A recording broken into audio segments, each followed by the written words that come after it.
recording. Cool. All righty. And those who are watching, you can keep yourselves muted, and then we'll get to questions at the end that you can unmute yourself or chat them in the box. But this is our guest this week, Remy Young, and she is from Charlotte, born here, right? Born and raised. Correct. Until you went off, which we'll find out where you went off to.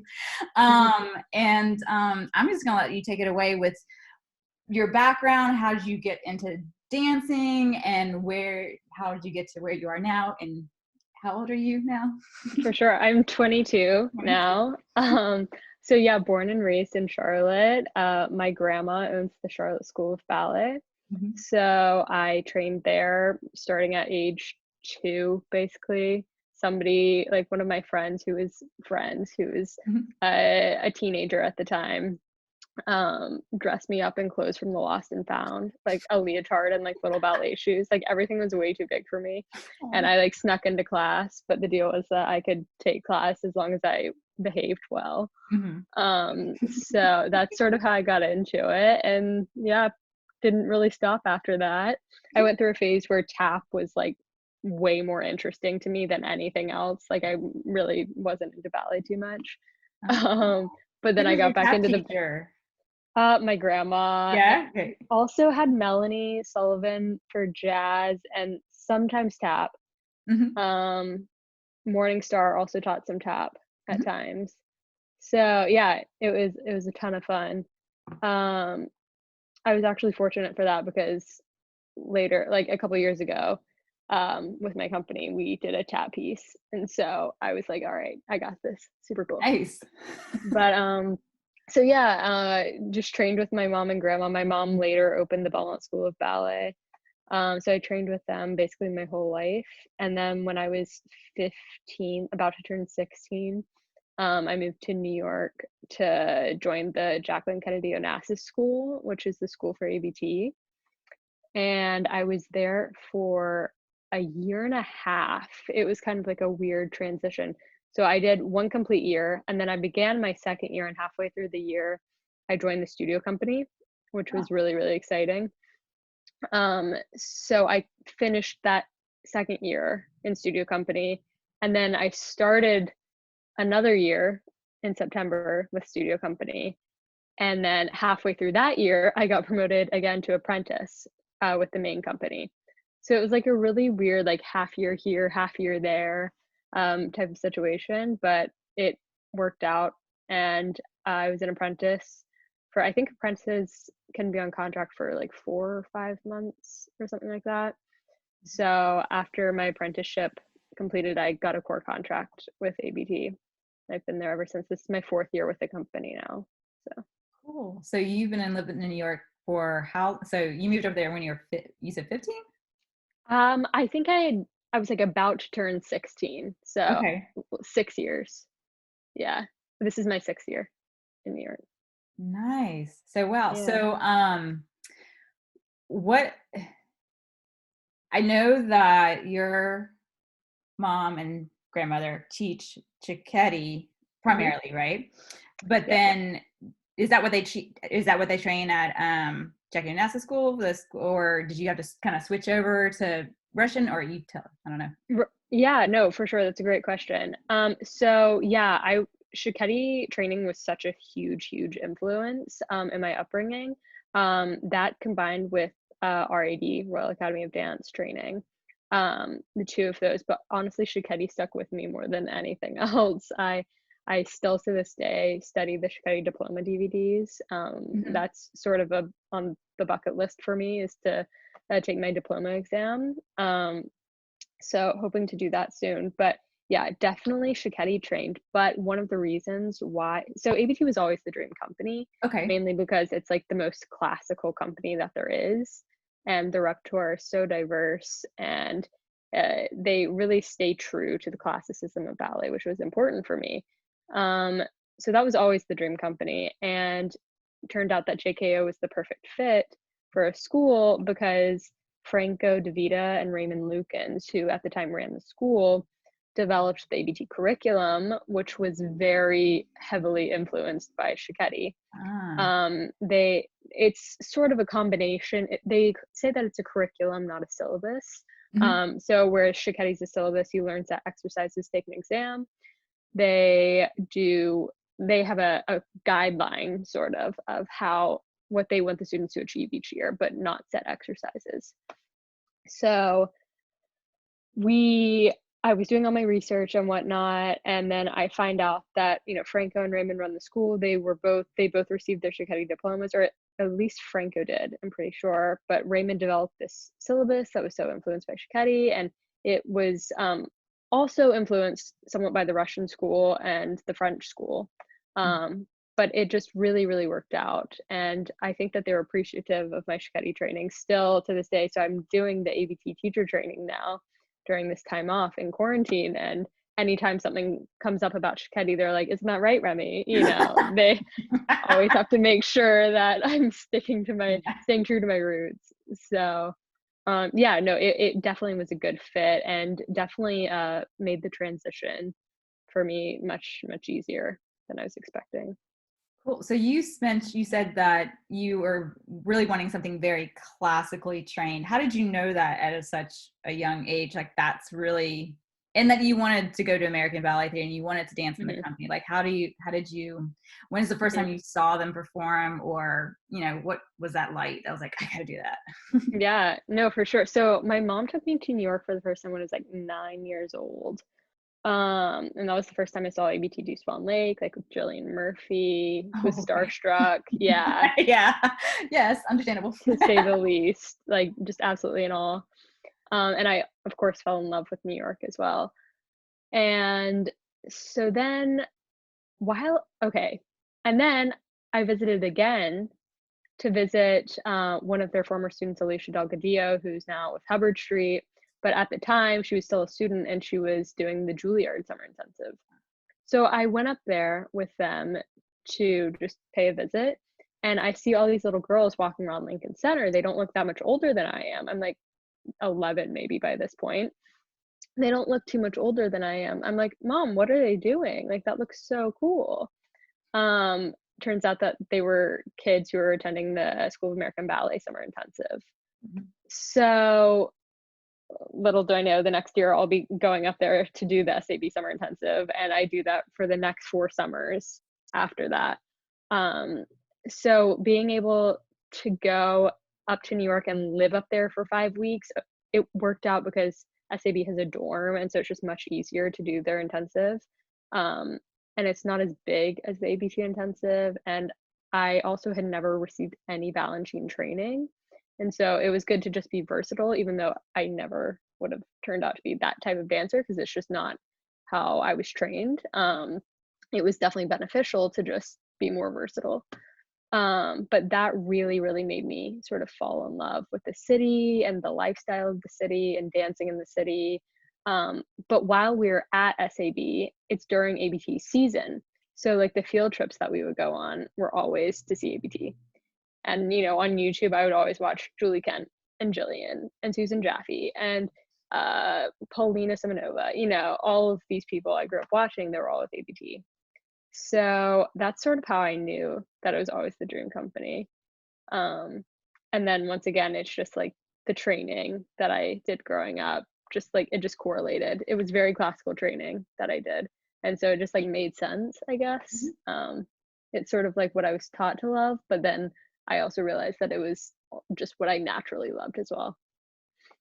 Awesome. So you went up there for 4 summers, and then how did you go, now I want to live up there and train year round? Like, because that's a Mhm. big, I mean, 4 summers, yeah, you like summer in New York is, uber fun. It can be hot, but I mean, Oh it's yeah. super fun, but it's like now I want to make the big leap before I can even drive to go live in a big city by myself without my parents. Like, hmm talk to us about that. Like, that must have been, I would have been terrified just a little bit, but Yeah. I think looking back, I'm sure my parents were terrified, and I'm pretty sure like all of my extended family and family friends were like, "You are insane," to my mom. Like, "What are you doing letting your daughter go up there?" But in the dance world, that's sort of the norm. Like you reach this point where you have to decide uh if you want to go pro or not, so to speak. And it's really crazy that we're not forced, but it's just there's that pressure on us at such a young age to make that decision.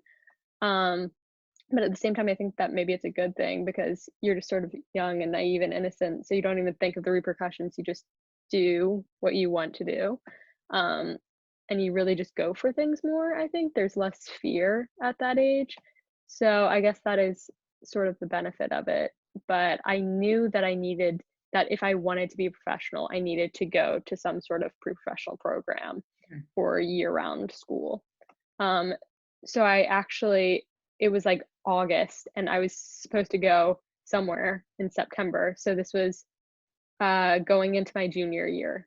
Um, so yeah, my sophomore year I started doing online school because it was like the preparation because I knew that I wanted to go away. Gotcha. Um, and of course, after being in New York for all the summers, I wanted to be in New York more than anything. Um, I wanted to be at ABT more than anything.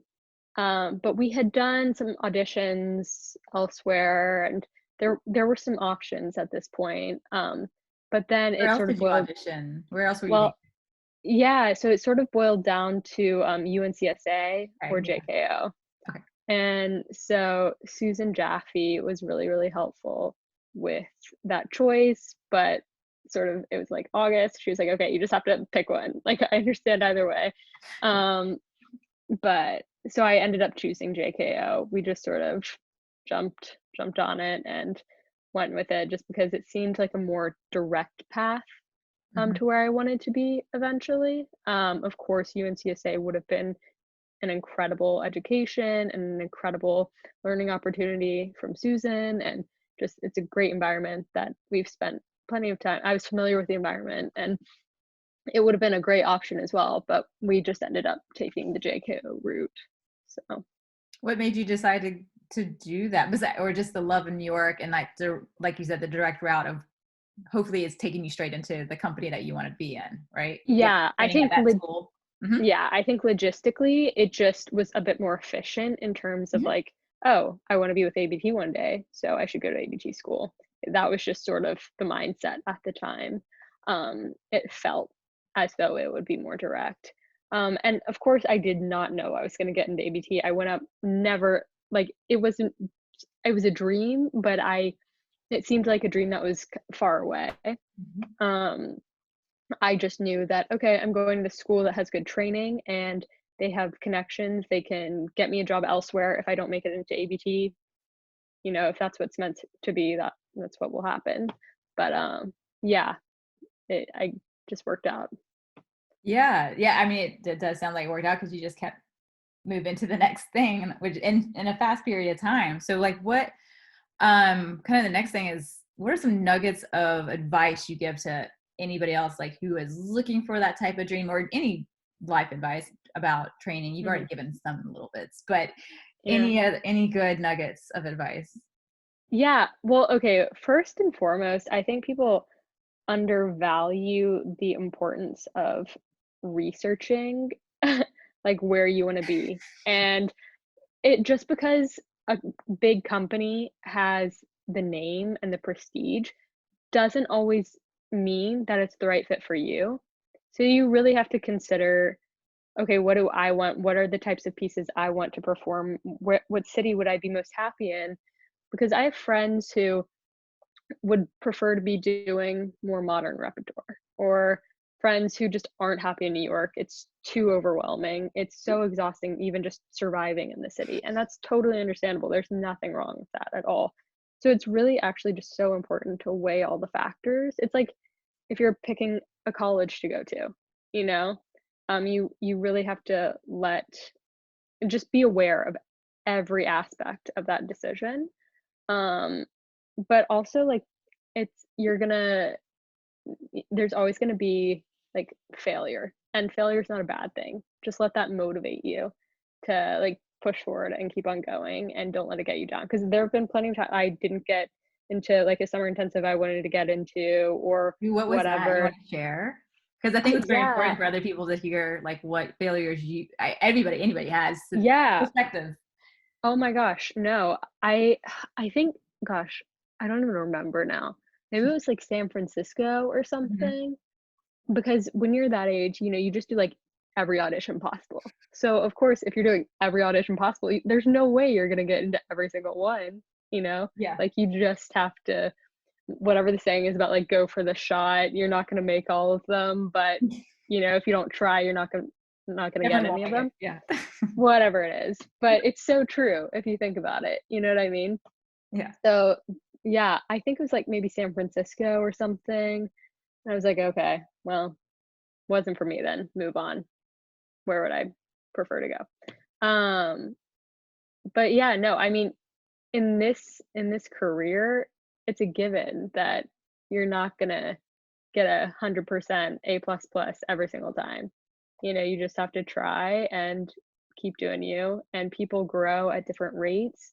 Like there are sometimes child prodigies out there who are like, oh my gosh, they're going to be prima ballerina of the entire world, you know?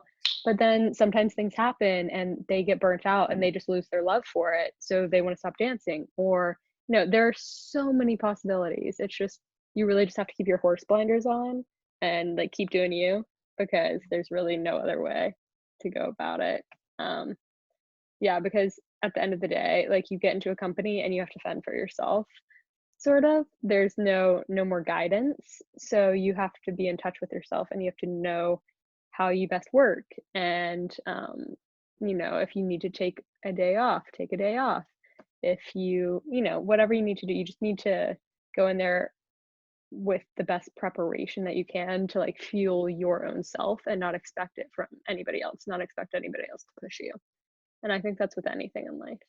So That's perfect. I love it.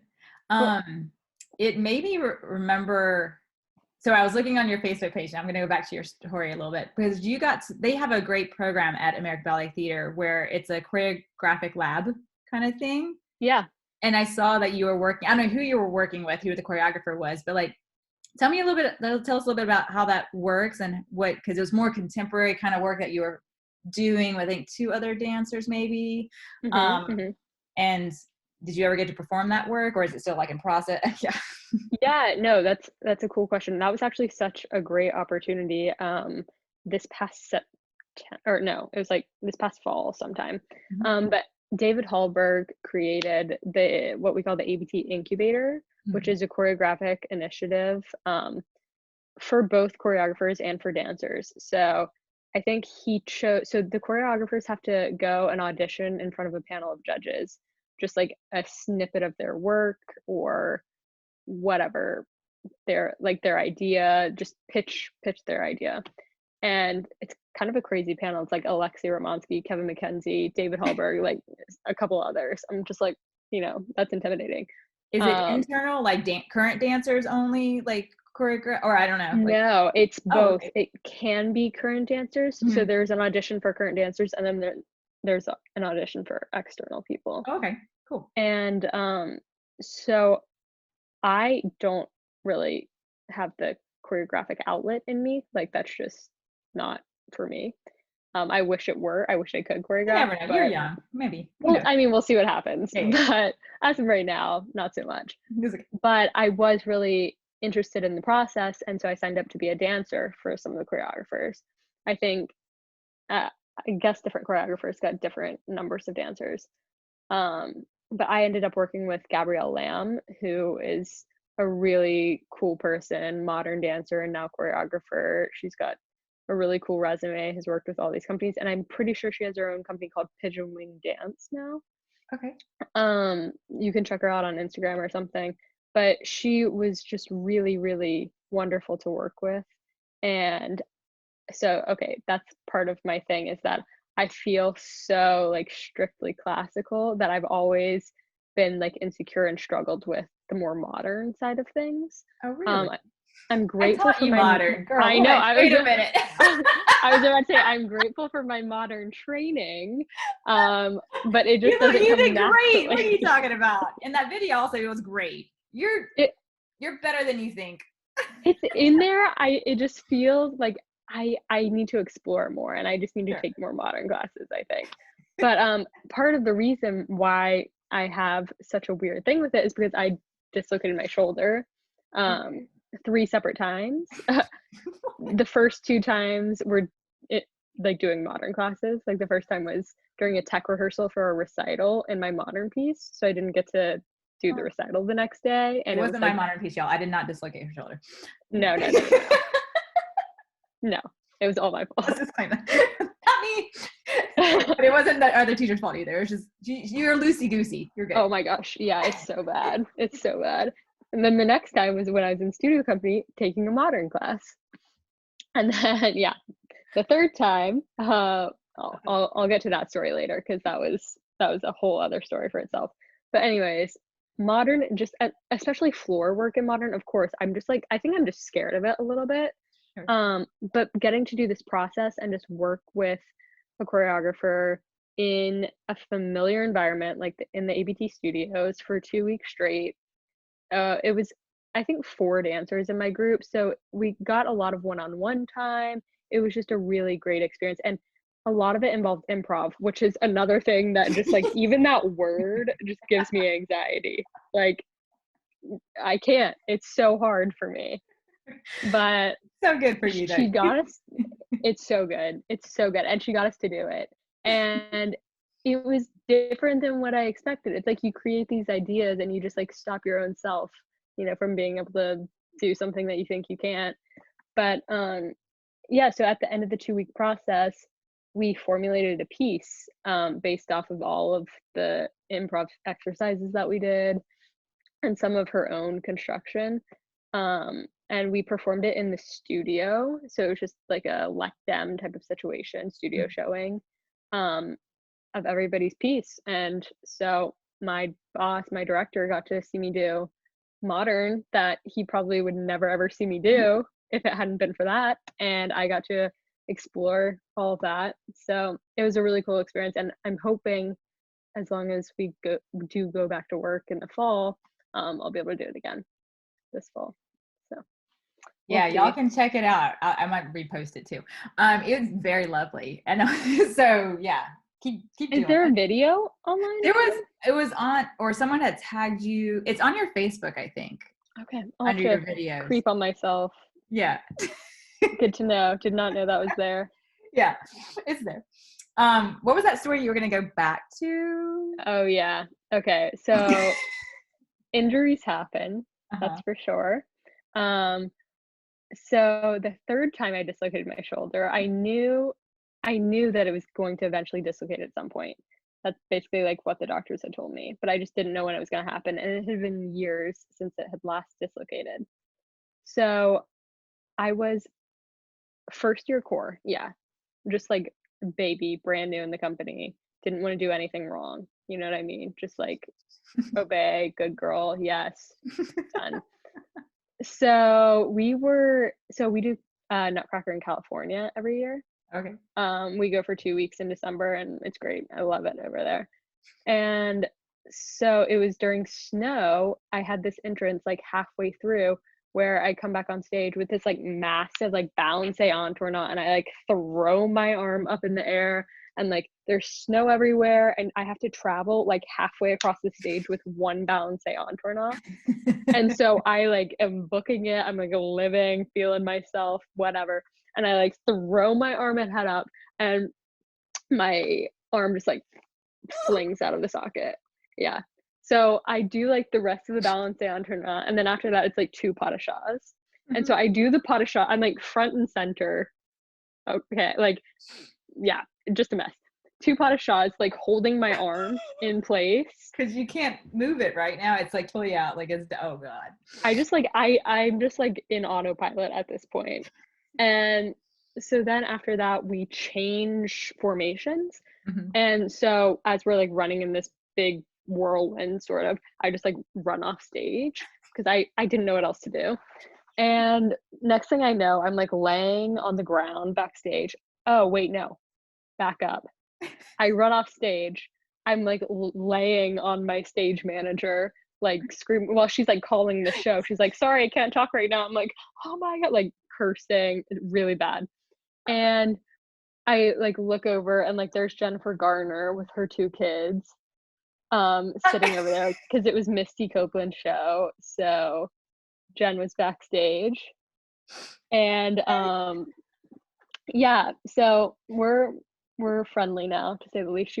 She's a big fan of the ABT dancers, so she definitely remembers that moment. But I remember feeling so terrible because I was like cursing in front of her kids, and I ended up Well, it's very apologizing. painful.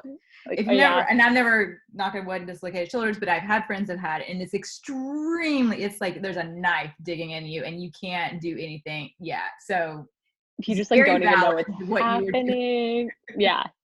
So no, she was totally fine, but it was just crazy. And then the next thing I know, I'm like laying on the ground backstage, and like every single ballet master and my boss and like everybody, their heads are just like over me, and I'm just like apologizing because I can't do flowers that night. Like they're gonna have to find a replacement for me last minute.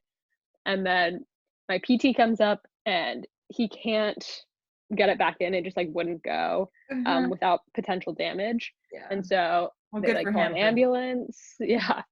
My like ballet mistress is like taking off my pointe shoes. They call an ambulance, and it's out for the next like hour until they take me to the ER. One of my ballet mistresses like was in the ambulance with me, takes me to the ER, and they put it back in. And then I had to get surgery, and then I was out for 7 months. But yeah, it was definitely an experience. But at the same time, I think being injured and like taking those 7 months off was actually really, really eye opening, because you just get to, it's like this right now. That's sort of how I'm thinking about this time. It's like, okay, you're injured. So what can you do to like supplement your artistry, or supplement your like cross training, or supplement this or that, or like how you want to approach your job, and like how do you want to approach what you do, and what do you want to bring to the table that maybe you didn't have time to think about before, or whatever. There are just so many other ways to go about it, and other things to keep you busy. So that's a good nugget of advice for right now. Thank you. Treat it like an injury and you have to chip away. You can't expect yourself to just go back into the studio and everything like pick back up right where you left off. You have to build it up. So probably not going to be able to do 4 pirouettes tomorrow, but that's fine. I'm going to stick with my clean doubles, on a good day. And like, no, me too. I was saying that because like, that's probably what you expect, but like, we'll be real, clean singles. So no, but like everything, you just chip away and then you build it up.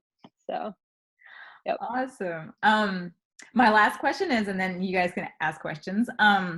What is like one of your most favorite dances to either perform or watch, or both? Okay. It's so hard because like there's so many, and there are also so many pieces that I haven't seen because ABT hasn't done it in their rep for a while. Like I've never seen Onegin because they did it the year that I was injured. And so for some reason, maybe I was like away that week, but I never got to see that one. There are a couple others, but what I really love to perform is Swan Lake, cheesy as it is, but like that was the first thing I saw ABT do. And the music, there's just something about it that really gets you.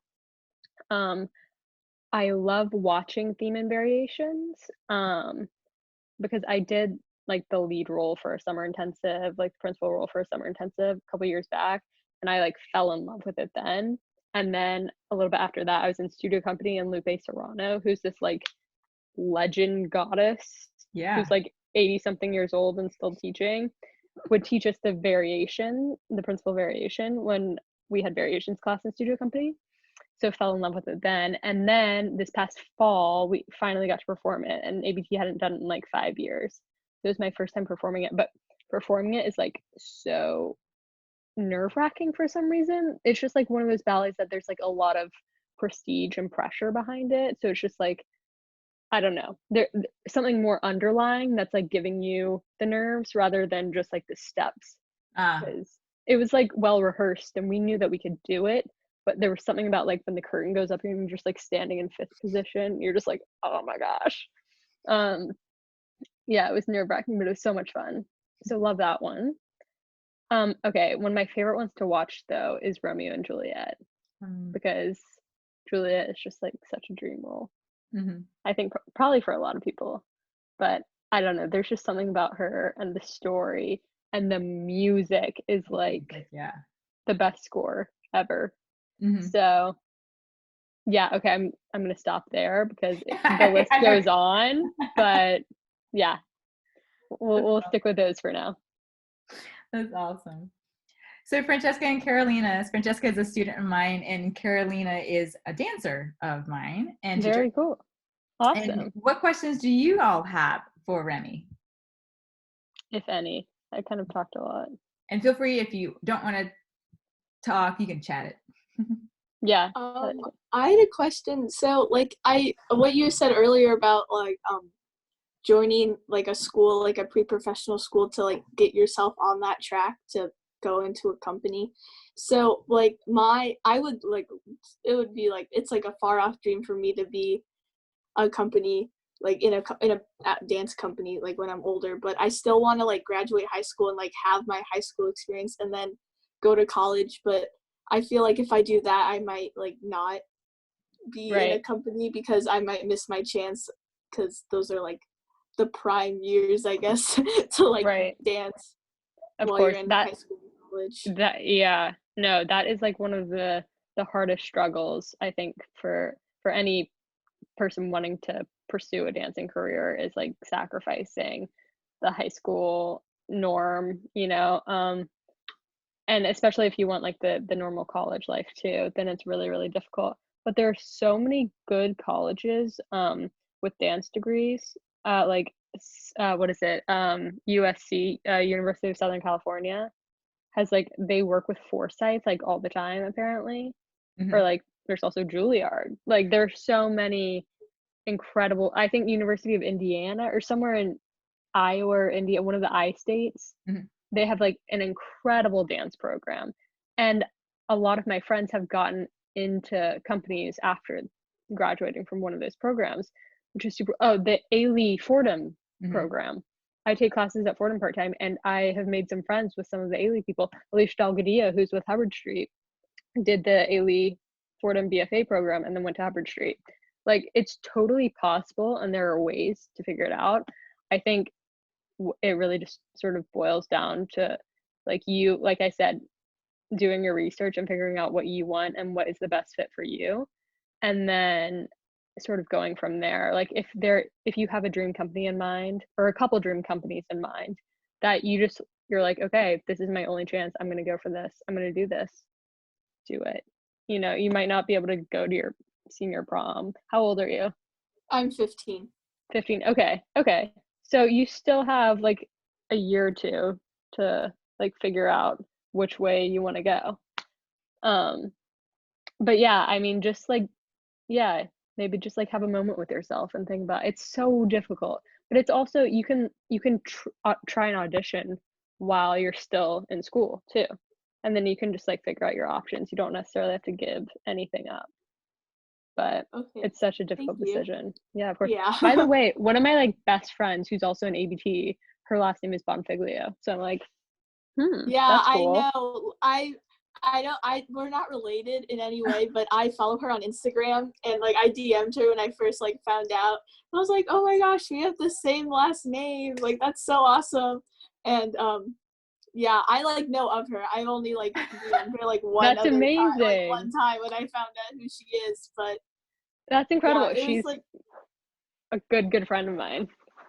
Yeah, I was like, it's like I looked at her bio. It's like sounds creepy, but I was like just making sure, because I'm from Chicago originally, like not originally, but like I moved here like a couple years ago, and like I looked at her bio, so she's from New Jersey, but there's like tons of Bonfiglios in New Jersey, so yeah, exactly. That is so funny though. I love that. Not creepy at all either. Listen, I do so much Instagram stalking, I cannot even tell you.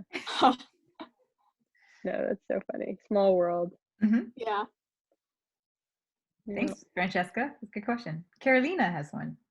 Yeah, I just want to know, because you're too young, so I want to know where do you see yourself in 5-10 years? Ooh, How do you see yourself in the future? That's a really good question. So I've always told myself in the back of my mind that if I reach the age of like 25, 26 or so, and I don't feel that I am doing the best work that I can, or if I've grown complacent in any way, or if I just feel like I need a change of scenery, then I would consider going to a different company where maybe I would dance more than I was dancing at the time. I think that's just sort of what I told myself out of fear of failure, basically. Like, just you give yourself backup plans in case, which is, there's nothing wrong with that by any means. Of course, I would love to stay with ABT and work my way up or get more opportunities. And it's just impossible to say what's going to happen because it's out of your control. You really don't know. But right now, I'm so happy there and I'm so grateful for the opportunities I've been given. So we'll just see what happens. But also, injuries happen too. So sometimes, you know, it's out of your control that you're injured, and God forbid if anything were to ever happen. I do take classes at Fordham on the side, so I think I have like 2 more credits to get through my freshman year of college. So I'm gonna Nice. be probably graduating in like 11 years from now, but you know, can Okay. always add to the workload if something were to ever happen. But in 5 years, I would love to just see myself still at ABT, just like working my way up. But who knows? I say you're on a good track so far, but yes, but you're right. You never know. And pre-COVID, post-COVID, you still never, I mean, it's all, it's all Proof that anything can happen. Yeah. So I like your So- mentality. Go ahead, Carolina. Sorry. Sorry. So right now, how much do you think that you have been accomplished about your life, about your professionalism? So where are you at right now? I'm definitely where I want to be right now. I'm definitely in a place that I think, like, in the back of my mind I always wanted, but when it's actually happening and when it's tangible and real, you're just like, oh my gosh, this is like not really how I imagined it, or like totally what I expected, but in a good way.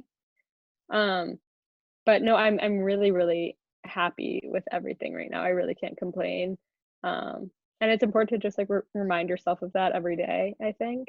I love the rep that we do. I love my company. It's like one big family, really it is. And I'm in the best city in the world. I love my roommate, although I had to move out of my apartment, like hire packers to move out of my apartment because of all of this COVID. Like I couldn't go back up there, so I don't get to see my apartment again. That's the one sad thing. But no, I mean, honestly, everything is good. I am really happy at ABT. Yeah, what I was saying is I like your horse blinders a little bit in a sense, so it really helps you stay focused on what your path is. And yeah, because I think that's really proven well for you so far, it looks like. That was like one thing that will always be stuck in my mind. That was something my mom always told me, and still to this day tells me. She always, like, she doesn't even have to say it anymore. She just like always talks about There's a gesture. doing your thing. Yes, that's what that means. So no, it's really good advice. So yeah, love to spread that one on, because that's honestly, I think, what got me to this point. So Awesome. Yep. What other questions do y'all have? We have a few more minutes. It's not a question. I just want to say that it's impressive, like, listen at you for. Sometimes we just heard that people have the life that you have right now, but we never actually talk to someone who is actually doing it. So it's really nice that from you to share that with us, and I really appreciate it. I am really like excited for you. I mean, and makes me feel like nice, and I don't know. It's like nice to listen at you, and you are so happy with all of that. So it's really nice. So thank you very much. Thank you. That really, really means a lot to me. It really does. Because, I mean, it's so easy to just get caught up in your routine and just sort of go through the motions and just do the same thing every day. And you're surrounded by people who have the same struggles, have just the same accomplishments. It's just the norm. So it's just like the usual. It's like not a big deal, whatever. So no, it does really mean a lot to me to hear you say that. I really appreciate that. That's awesome. Trying to think. No, these are awesome questions. It's like really inspiring just to see like I mean, like not that older than me, like accomplish like all that you've done already. I have to say it happened so quickly though. It happened so fast. It feels like yesterday I was 15 and still living at home. Like, I'm telling you. Yeah. My worry for like my future career, I don't know. But like something is just I'm like I started late. I started at 12 years old doing ballet, and I only take like I take class with Caroline and Skyla. And so I only take that once a week, and then I have a point class once a week, and then I also take contemporary, and I do aerial arts. So my worry is like I'm not taking enough, but I don't know how to fit more on my plate because like I want to, but I don't know how without like I don't want to risk like not seeing my family at all because I like spending time with them. Yeah, no, it's definitely a sacrifice at a certain point. It really does become that, but I think that it's not, if it feels like a sacrifice, then you shouldn't be doing it. But if it doesn't feel like a sacrifice, then you know you're doing the right thing, sort of. I love Skyla, by the way. So awesome. Yeah, she's awesome. Yeah, super cool. But yeah, I mean, obviously do as much as you feel you can bear, but there's like, okay, there's always like importance, or okay, how am I gonna word this? An affection and an affinity and love and passion for the arts, especially for the performing arts, is like so invaluable. I mean, it's always gonna be necessary no matter what career path you end up in. So like what you're doing, the training that you're doing, it's not just physical training, it's mental, emotional, spiritual training. And that is going to get you further, and that's going to be an advantage no matter what you end up doing. So it really can't hurt. Put all the time you can put into it, as long as you still love to do it, but you don't need to do any more than that. Oh, okay, thanks. You don't want to burn yourself out. So. That is so true. That's so good. Remy, you're so grown up. I mean, how old Oh was that? I still wear, my mom can tell you, I still wear my Charlotte Dance Festival t-shirt to bed, like, every night. No! For real. The yellow one. Yep. It's like my most comfortable t-shirt. Oh! Yeah, that made me so happy tonight. Oh, yeah. Well, everything made me so happy tonight, but I just a little cherry on top. Oh. Oh my gosh. I can't believe that went by so fast. It doesn't even feel like I I was like, oh my gosh. Talking. They all so do. long. They all go by so fast. I could keep talking to all these great people and friends that I haven't seen in forever, which is lovely. But yeah, Remy, just keep going, and I can't wait to see you soonish. I'm glad that you're back in Charlotte for a brief moment or whatever this is going on, and I'm sure our paths will cross, hopefully in a 6-8 foot distance or whatever we want to do. Yeah. But thank you so much for doing the artist interview tonight with us, and we'll share it out to the world because you've got such great inspiration for everybody else and advice. And yeah, our paths will cross again, and you'll see all these folks for sure in live sometime soon. I know it. For sure. Thank you so much. Thank you for thinking of me for doing this. It was a lot of fun. I really enjoyed hanging out with you guys. Yeah, awesome. Well, so stay safe. Yes, everybody stay safe, and thank you so much. For Ciao. sure. Bye, guys. Bye.